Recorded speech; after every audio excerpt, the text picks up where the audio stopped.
Hey everybody, this is Patrick from My Personal Playground. Here on this channel, I take the opportunity to share things that I'm excited about in the hopes that maybe somebody doing a search will stumble upon this video and find it informative, or at the very least entertaining.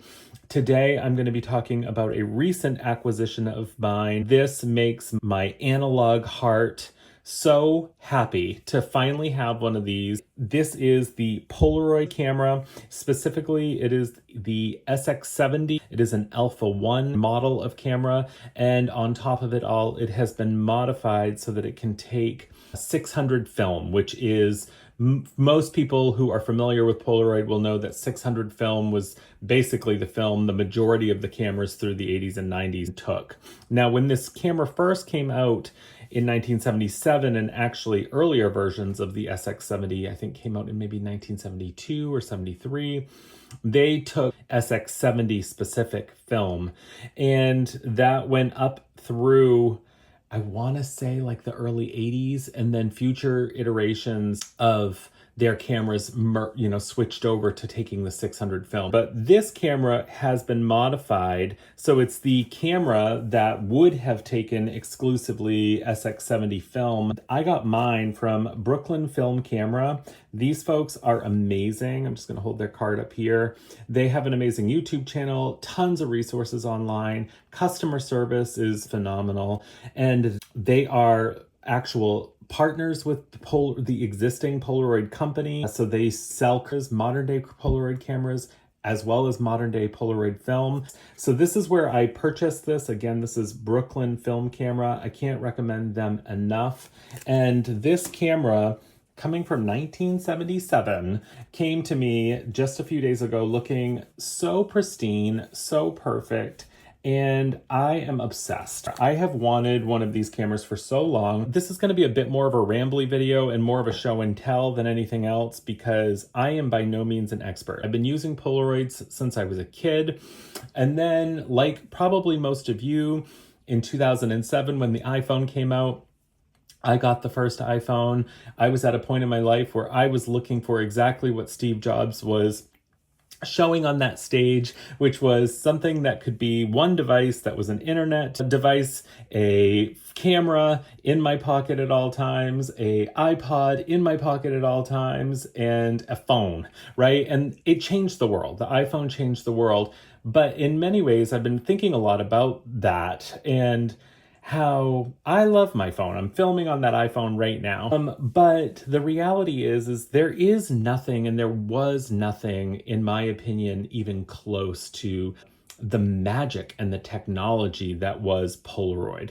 Now, back then, this was iPhone level magic wizardry happening. The idea that you could take a picture with a camera and have an image instantaneously was real day magic. Much like the iPhone, when the iPhone was revealed, was almost impossible to imagine it being something that could exist. And an entire company and an entire empire was built within Polaroid that spans decades. At the helm of that company was Edwin Land, and you look at his expansive career and what he did and how he changed the world truly forever.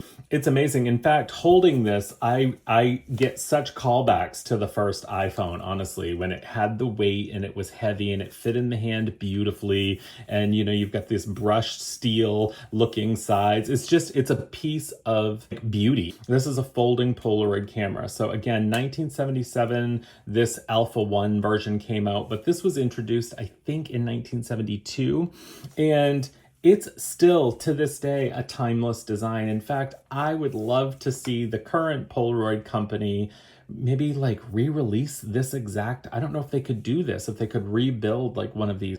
I know that they're making modern day cameras. They've got a beautiful camera out right now, the i2, as well as fun, small, like very familiar cameras that you can go get, like the Polaroid, I think it's the Polaroid Go. They've got a generation 2 of that out now. They've got cameras out, but how cool would it be for them to release, like, celebrating Polaroid this? And so what you do with this SX-70 is you grab a hold here where these little sort of, you can almost see it dips in, and you just pull up until it clicks, and this bar here will lock into place. And you can see here that this has been restored by Brooklyn Film. I think this might be the most beautiful camera ever made, to be totally honest. But as far as Polaroids go, Polaroid cameras, to me, it is unmatched in its beauty and its design. It's stunning. Basically, to take a picture, you're gonna just look through this viewfinder here. You're gonna put your hand here to put your thumb just to hold it steady. On the front here, you've got a button to push to take the picture. You've got the focus. You do have to focus it manually.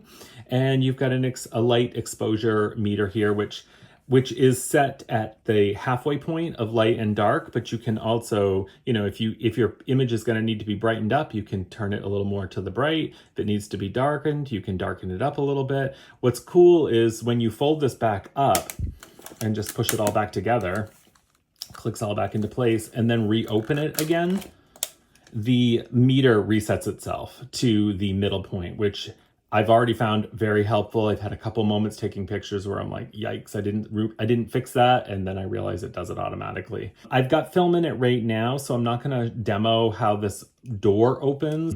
You push this button and just like most Polaroid cameras, this whole latch will just drop down and you can pop pack a film in there and close it up and you're good to go. It's just absolutely so gorgeous and so stunning and so classic. And it just, way ahead of its time. I did get on eBay, I did find somebody selling a vintage Polaroid case here, which is what you're seeing here. This is just to carry your stuff around in. This one was in pretty decent shape. But what I love about it is it holds like 3 packs of films. I've got the original manual here. Give you a quick flip through of that. I've got 2 packs of 600 film. As you can see, this is the current modern day 600 film. Now, back in the day, the Polaroid cameras had 10 shots. They only come with 8 now because the newer film is slightly thicker, so there's not enough room to fit 10 in it. I would love one day if that ever changed, Polaroid. That would be just so awesome. So I do have 2 packs of color film in here. I do have a pack of black and white film in here. And then you can see that the camera just sort of slides in this pocket here. Here is where you would put a flash. I'm going to talk about that in a second, but you just close it up and bam, everything's in there, nice, safe, and sound. Brooklyn Film Camera does sell these occasionally when they get them in stock. So if you're interested, if you have a camera but you don't have a bag or you want one of these bags, definitely check Brooklyn Film Camera first. But you can definitely, like I said, I got this on eBay. It wasn't super expensive, but I'm really, really glad I have it. Okay, so let's talk a little bit about this and how this works. So now that I do have this modified for 600 film, I'm now in the stage where I'm learning, what kind of pictures can I take and when, and I'm basically learning how this camera behaves. Every Polaroid camera, especially every SX-70 camera, whether it's the older versions of the Alpha 1, they all are going to be behaving a little bit differently. This is an SLR, so when you do take pictures with this camera, with the SX-70, what you are seeing is exactly going to be the image. It's an SLR, so when I'm looking through this, I'm seeing what the lens is getting. So it really has been cool for just on a composition level. Part of Polaroid is the randomness. Let's face it, Polaroid pictures are for the imperfectionists, as is said often. And there is something really magical about taking a Polaroid and capturing that moment in that instant and then having it revealed to you right then and there. So I'm in that stage of shooting my first few packs of film with this camera, and I wanted to show you some of the pictures. Now, obviously, this does not have a flash built in.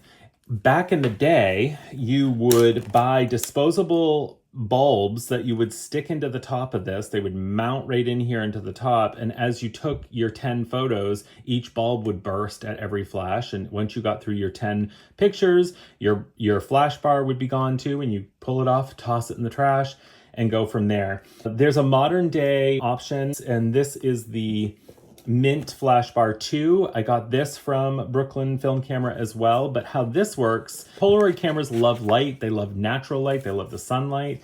When I'm inside, if you don't have a flash on, you're going to get pictures that are very warm in color. You could get pictures that are too dark, underexposed. So the solution to that is to get a flash. Now this is about $100. What this is a replacement to those, it's a permanent replacement to those disposable flash bars. So this just plugs into the top just like those old school ones did. So you plug it right into the top here. And once it's plugged in, it's in. And so you can see now this camera has a flash bar. It has two settings. So there's off, there's a half setting. When you first flick it on, you basically get this blue light here letting you know that it's charging. And once the flash bar is fully charged, you'll end up with I think it's a green light above it. With the 600 film, MiNT recommends that you use the half bar flash setting. You can also go to a full flash setting here, and that is going to be more ideal for very dark situations and or if you have an unmodified SX-70 and you're still using the SX-70 film. So I've got the green light now, which means I am able to take a picture with flash. I'm not obviously going to take a picture right now, but I want to show you, you do get the option as well to just test it. So I'll push this button and hopefully you saw that, but this is a decent flash. It's bright. Once you've used the flash, it goes back to the blue light and it just takes like, well, there it goes. It's already green again. So in between flashes, it's not long to charge back up. This takes batteries, so I can just replace the batteries when the batteries are out. So this is so much better than have to always buy a disposable flash bar. I want to show you some of the results that I've had with taking pictures with this camera, both with and without the flash. This is my mom. I was sitting across the room. It was the evening. We had our overhead lights on, but you can see this is a picture I took with no flash. And it's fine, but it's very warm. But you can see she's pretty in focus and the picture itself isn't bad. Now, I then put it on half charge and I was in the exact same position across the room and this was the result.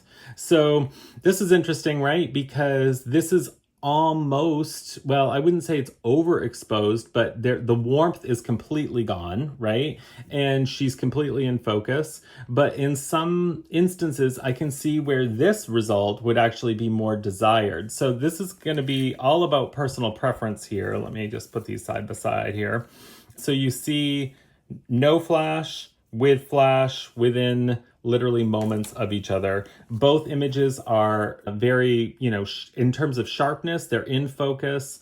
And yeah, this gives you a good idea. Now, I find that I'm struggling a little bit with the flash because I feel like sometimes it's maybe a little overexposed. If anybody has an SX-70 modified for 600 film, how are you finding the flash inside spaces? Like if I wasn't across the room and I was closer to my mother in this picture, there's been a couple pictures that I've just taken and they're just completely like washed out, no image at all. It's like the flash, even at half setting, is too much. So I'm still learning the flash situation. The rest of these pictures I'm going to show you are pictures that I've taken without flash. This is a neon sign at the McDonald's. I live in Bar Harbor, Maine, and Bar Harbor is located on an island here off the coast of Maine. And the McDonald's has this neon sign underneath it that says, "This is your last stop before Bar Harbor." I was really happy with how this image came out. Again, this was no flash. It was dark at night. And the image is very sharp. I just thought it was kind of cool. This is a selfie that I took in my living room the same night with my mom. Now, I took this not even knowing if the picture was going to be in focus. It is somewhat in focus. There was no flash. If I had taken this with a flash, I don't think you'd be seeing much of anything because I was only about I was holding the camera an arm's length away from me for this picture. So, but this is no flash. And I actually thought that picture came up pretty decent. Again, no flash, taking a selfie in a mirror, in the bathroom mirror. Again, sharp image. Very, very cool to be able to see what I was taking through the viewfinder and sort of compose the shot the way that I wanted it to be.